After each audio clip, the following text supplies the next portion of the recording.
It's a verb. It has to be progressive. Effectivement. But yes, your question is very interesting. I haven't looked at that. Maybe, yeah. Yeah, interesting. Yeah. Just Ka is the gemination of Ra. And we say a color, so we can say a color. So, but we have the R, which is added, but it's not unusual to add a consonant in order to modify the meaning. So yes, thank you. Very interesting. I haven't looked at that, but I will. Other questions?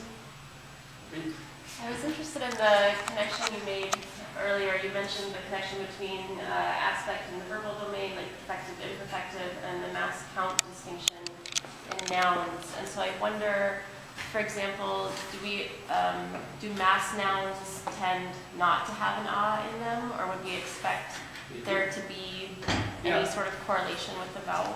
Interesting. In many languages, water is singular, right? For us, it's plural. So yeah. الزول مسع الشاب كريم عشاب السلامة كيساقيت في صدى المغيا صرحو دار تزاويث ميغيل إيوا كنية تصلد المدن دينا قد شناطة صافت قبايليت ذا شرط دينا ضعف مليليت بوساقي غفاه إلاقي لو بروجي هاقي يتخدم السداويث هاقي ميغيل سون يونيفرسيتي أنغلوفون تير كندا فكي كنتسالبو نمشي نزم على ناون تمازيغ الزات نبغى تمازيغ كي تفهم كانيس لي زانستيتيسيون تفهم كانيس لي سليويين تفهم كانيس ندا ماشي كان خام كان نغور كان داينيس فرحنا يندينا خاطر تسداويث الماكيل ستوسنا يندين في الديبارتمون لينغويستيك نتسنيلس يخدم كيكيا دونك ين المذن نسن سيار بزاف نخدم نقلب انافيا امقران غفاين يعني سفليت تمازيغ دونك ثورا تمازيغ مثلا ما كان فوفا يمكنيس دونك يبدا الوكا السلامه تسفع تنرني تجوجي اك سيار بزاف داروني المذن تساسن دار المذن الجنس نعم تتلاقى مع تسنيلس لانغويستيك اكل القبائل ما والدنا ثنا نجلس نخدم في المزيخ ديما كيل يمكن يعرفوا ان غار في المزيخ ديما كيل ولكن كي كاف في المكالينس غير كان دينا غتكون صح ولا فيها باسكو تسن كلمه ثاوني اثنين دينا فرحنا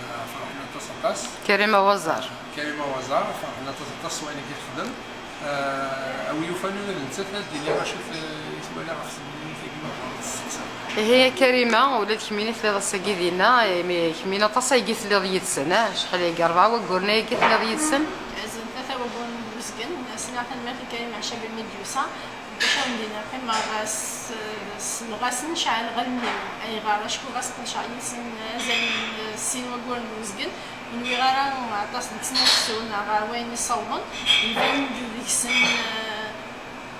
أنا ذي غف عين يزن تقبيل مش داين زندنا كان داين ذا نسيم نسل ولا ندان بيكسك ثلاثة جا ثلاثة تقبل فتصل نفهم تزمر دوام تسميلس أنا بستيك كونينا كمسكري عشان ومسارم تب أردي الدين غفوا النادي وسنان غف مزيق دقيق أمريكان نوقفا دا نادي وسنان داغن ينين رد الساكوين يودانن أدوالين تثليث نسن تثليث يقسعان نزل تثليث إلى قد المسلاين وكنا تسينوية ودوالين نسيدكا نسيدكرا سنة جميلة. ذا شو ذا هي لاقين تستويث الميكيل سيتا زوارت اللي غيتسن زمرتي تفهمض لقديش فعلا نسعان ديك تزوار نسباس إلا قد في الثلاث من السنة وكنا قدش نفلس تسلم ذنين المد نسن أم كي قلق يلونا ذي غف ثلاث فرانيين أم كي قلق أذكزون أم كي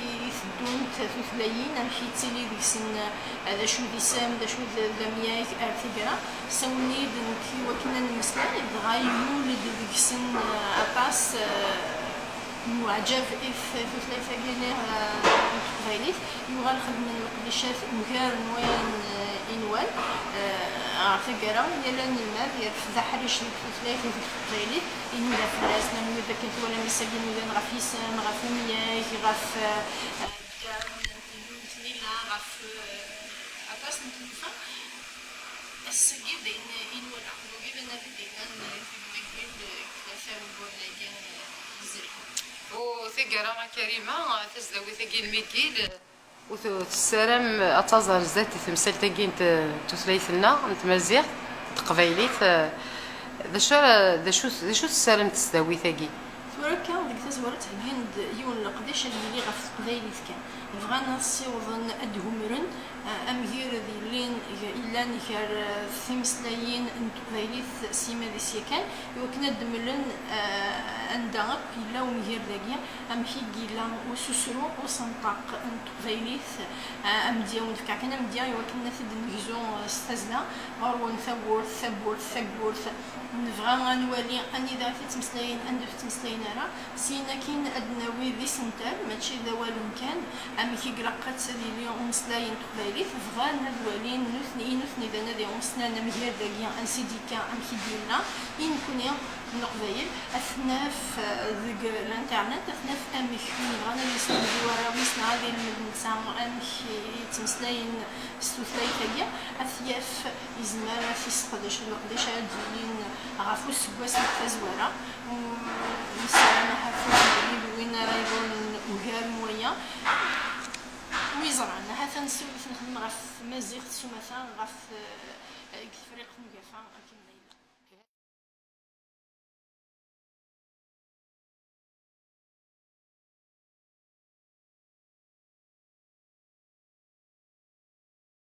To handle the word aman.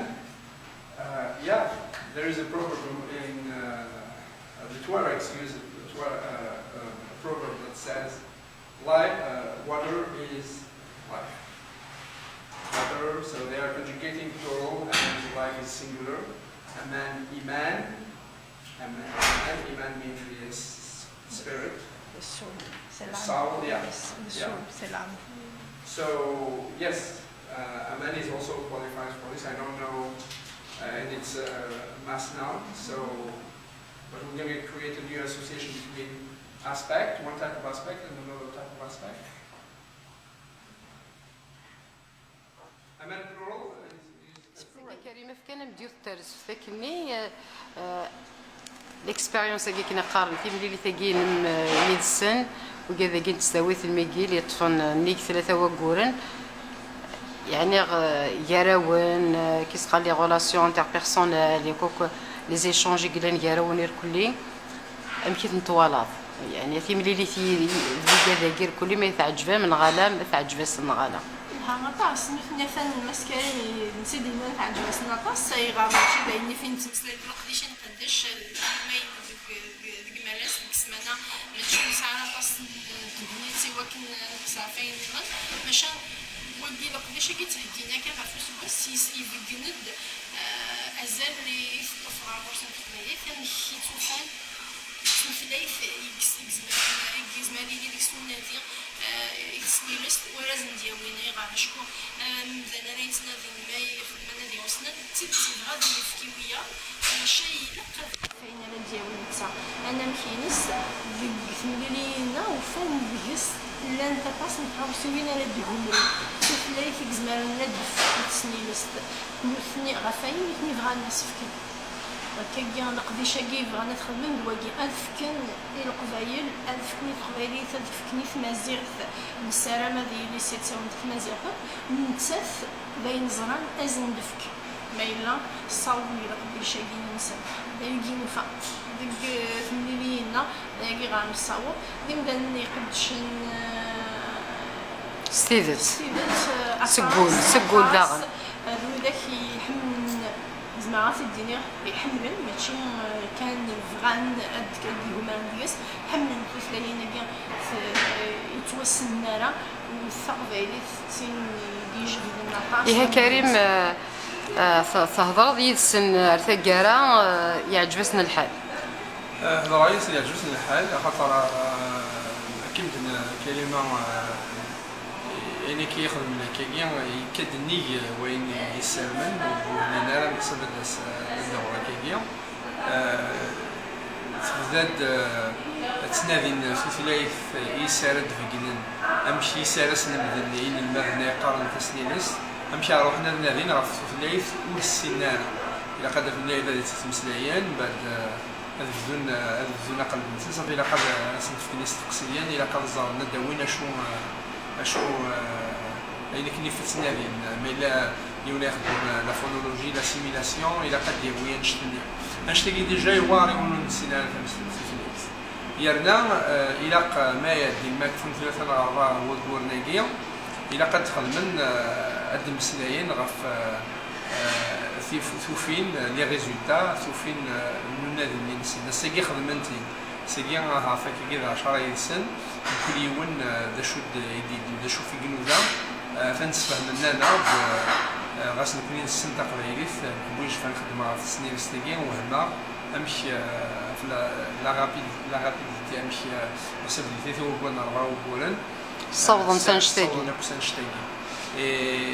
يسلم الانسان جيسيكا مورغان وين هنا فرحنا عندنا خاطر توالينا راه وتحقنا راه مي بدانا كيجي سيرتي ثوبنا ضروبنا كيجي فيه اللي هذا وجدان ديال الوساقيه غنملي ديري في مليلي ثاقيه يانا ادفع توك سوفينا كي وفان سبولا ديال سنادي ذاني فرحنا يدين يانا وثقفوا يالا ثالوف ثاقيه احنا اخر من دون ايكيب كلمه كنت كيقرا الزداخل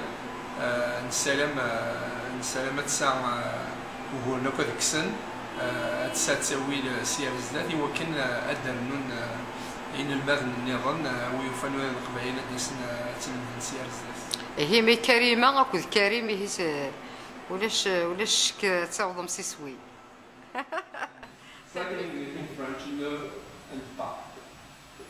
Okay? So if you are dealing with negation, then this is important.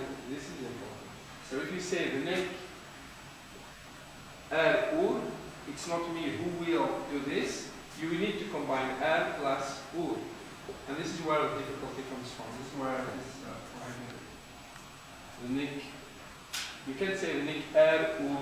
It's heavy phonologically. We don't have a lot of words in one where you have these two sounds combined like ra and or at the same time.